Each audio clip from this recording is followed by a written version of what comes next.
Next, we talk about One of Them Days starring Keke Palmer and SZA as they star as two roommates, Drew and Alyssa, as they search for ever-elusive rent money. The clock is ticking and hijinks ensue on mass quantity.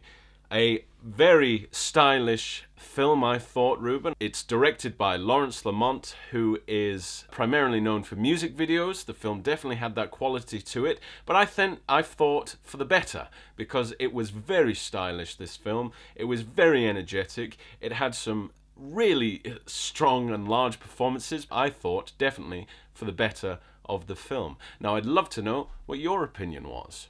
Yeah, I agree. I think its best quality is the energy that it has. It has this kind of propulsive vibe to it that reminded me at times of Tangerine, the Sean Baker film from about I think it's 10 years old now. That film. It's basically following these two friends as they trot across LA, encountering various problems, always trying to work out what the right thing to do in their ever increasingly terrible situation. And I thought it was overall pretty good. It's funny. I laughed a decent amount. There's some great stuff in a blood donation clinic, which I thought was the film's high point for me. I thought it was very, very funny. It's got good little cameos in there by people like Lil Ray Howery. I thought that it had enough kind of interesting ideas and enough comedic beats to keep it going. The problem, and I'll come to the problem I have with this film straight away, is that it very, very quickly started to feel like a formula, because basically the setup is the main character Drew, who's the one played by Keke Palmer. She's in this kind of situation where she really wants to kind of get out of the current job she's in. She's working as a waitress, but she really loves it, but she's trying to better herself. And her best friend, who is an artist, this is the character played by SZA, is essentially the comedic foil to her straight man.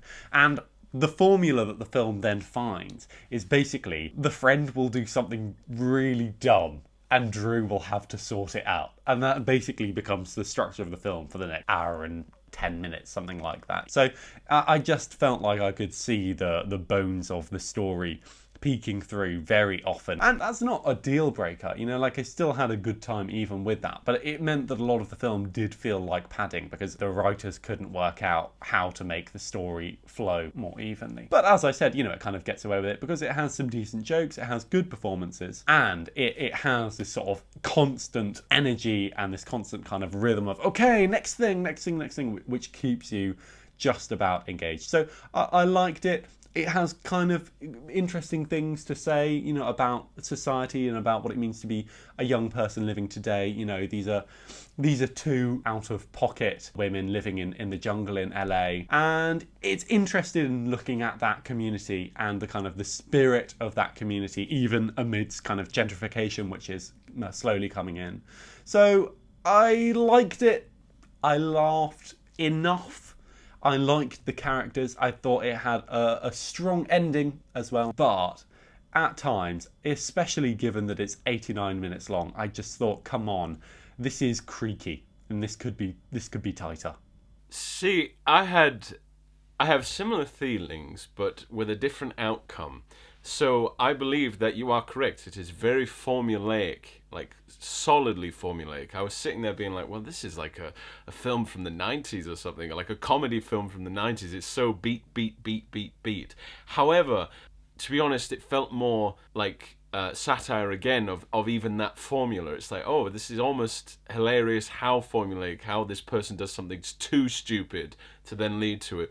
But then I just loved the scenarios that it ended up in. And really, I loved this film. It felt like an extended sitcom episode, but a sitcom I really liked. I thought that the central two performances were what really guided the film. I thought Keke Palmer, I like as an actress. She was in Nope, which I hated.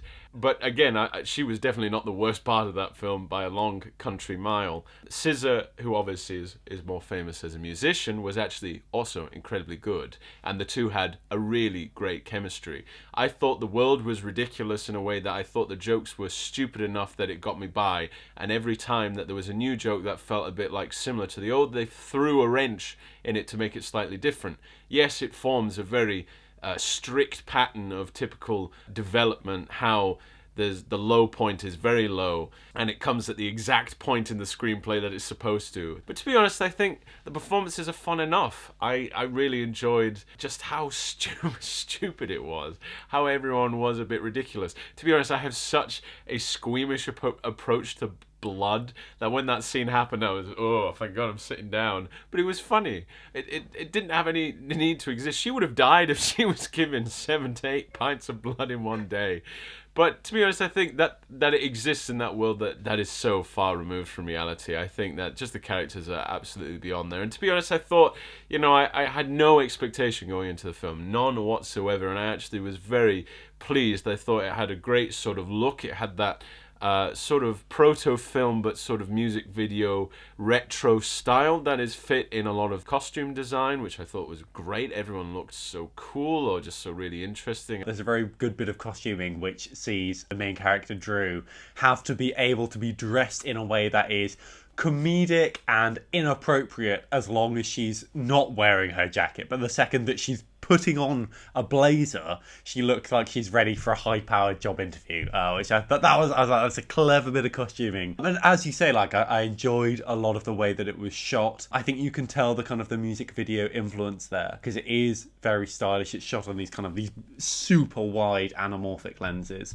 and it looks really cool at times. And there's this kind of recurring motif as well, where the screen will pause and we'll have these huge letters crash in telling us how long, until the deadline, until the rent has to be paid, at which point, it starts getting replaced with things like, 30 minutes until certain death in a way that, felt knowing and naff in a good way. I think that's really the way that I felt about this film. Is I felt like it was kind of scrappy, but in a way that I enjoyed. I found those elements quite charming, even as it was a little ragged.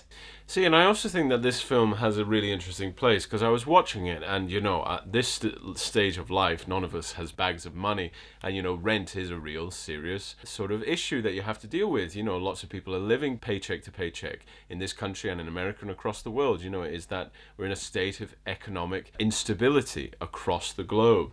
And I thought, well, this deals with it in a very interesting way, because it's very comedic. It's taking a look at it, but it does show the absolute desperation of people in a level of poverty. I thought, well, it's really interesting. A lot of these films do. Mickey's 17, he decides to become an expendable for twofold. One is that, he has no qualifications. He has no lot in life. These girls are working class or even artists that are trying to make their way in the world but are failing drastically because of the system. They cannot approach the system. The landlord is corrupt. Loaning money causes people to turn into insane Cat Williams performances and are even effectively the police themselves, the loan service, which is a very funny little bit in the film. And they're not treated seriously because, there's a lot of elements of undercurrents of race and gender as well, but very subtle. It doesn't hit you over the head with its politics like Mickey 17 does. They're different types of films, but I think it does deal with it in a very interesting way. And to be honest, I was sitting there being like, yeah, I can sort of feel this, desperate drive to squirm and scrap and scrape to get as much money as possible and then have it taken away from you. I know it happens to be in random situations here, but there's a hilarious moment where there's an accident and the two are being driven in an ambulance, and then Keke Palmer looks up and he said, "This is a $4,000 bill," and they just run out the ambulance. And I was like, well, thank God in this country we have the NHS, God bless. But it just seems, the desperation is something that's really interesting and is captured really well, but in a comedic way that you can watch it, laugh, but also resonate with the struggles of these people and people across the globe. So I thought maybe that's why, maybe I saw myself in both characters. Probably SZA's character slightly more than the determined, very successful in her own right Keke Palmer's character, but the one who makes stupid mistakes and can't hold on to money to save her life. Maybe that's what resonated with me. I'd highly recommend the film. It's a bit of fun. I'm glad it was on the big screen because it does look great. And I think, it was so good to just see a different approach to LA. A lot of LA films, they don't really lean in towards the impoverished side of people's lives. But I was really, really pleased I got to see this movie.